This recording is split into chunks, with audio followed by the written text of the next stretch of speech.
তো দুই ভাই শ্বশুর বাড়ি গেছে। তো বড় ভাই চিন্তা করলো আমি একাই যাবো, তো আমার ছোট ভাই লয়ে যায়। তো দুই ভাই একসাথে গেছে বেড়ে।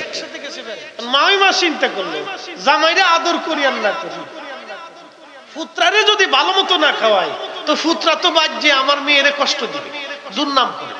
আত্মীয় মানুষ ভালো ভালো খাওয়াইতো, তো সেই জন্য বেশি বেশি ভালো ভালো জিনিস বেছে বেছে শাক সবজি আম দুধ কলা কাঁঠাল বেছে বেছে খাওয়া।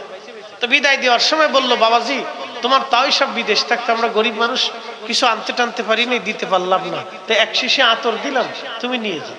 তো পুত্রা এমন মগার মগা জীবনে আতর কোনোদিন দেখে নাই। এতে চিন্তা করলো মাইমা দারুণ জিনিস দিছে। তো আতরের মুটকাটাতে খুইলে আতের মধ্যে ঢাইলে সাইডটা খাওয়া শুরু করছে।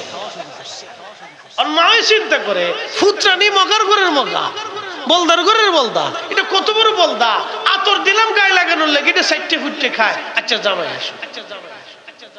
তো জামাই বাবাজি বাজান এদিকে আসেন তো। তো আসছে, জিজ্ঞেস করে আম্মা ডাকেন কেন? বাবা তোমার ছোট ভাই কি মগা সগা বলদা টলদা নাকি? বলে আম্মা কি হয়েছে? তোমার শ্বশুর আব্বা বিদেশ থাকতো, কিছু আনতে পারে নেই, গরিব মানুষ, বাবা কিছু আতর আনছিল, তো তোমার ছোট ভাইরে এক শিশে আতর দিলাম, মুটকাটাতে খুইলে হাতের মধ্যে ডাইলে সাইটে সুইটে খাইলো, এটা কেমন মগার মগা?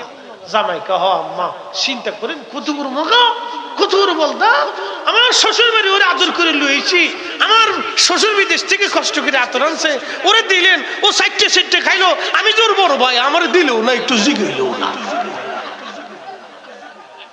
জামাই শাশুড়ি চিন্তা করে জামাই দিয়ে আন্তর্জাতিক খ্যাতি সম্পন্ন মগার জোরের মগা।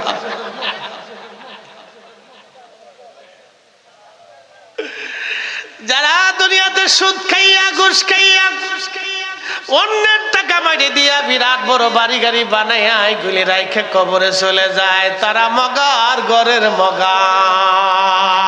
এই কথা কর না কেন, জোরে বলে। এদের চাইতে বলদা পৃথিবীতে আর কেউ হতে পারে, খেতেও পারবে না, কিন্তু সারা জীবন পিটুনি খাইতো। শুনিয়া যান বাবা মুসলমান, চলে যেতেই হবে কবরে। কি নিয়ে যাওয়া লাগবে? এক নম্বরে ইমান, দুই নম্বরে আমল।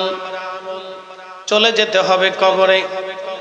আমার রব আমার আল্লাহ বললেন ফাহিয়াকুম, তুমি মৃত ছিলে, তোমার জীবন দিলাম, সুম্মা ইউমিতুকুম, এরপরে তোমার আবার মৃত্যু দিয়ে দিব, সুম্মা ইউহয়িকুম, এরপরে আবার তোমার জিন্দা বানাবো।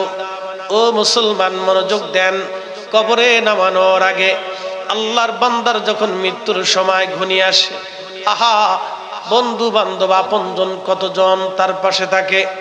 বাংলাদেশের বড় বড় গ্রুপ ইন্ডাস্ট্রির মালিক মারা গেল, হাজার হাজার কোটি কোটি টাকার মালিক মরে গেল, আইসিইউর ভিতরে মরে গেল, বন্ধু বান্ধব কেউ নাই, আত্মীয় স্বজন কেউ নাই, স্ত্রী নাই, সন্তান নাই, একা হয়ে গেল।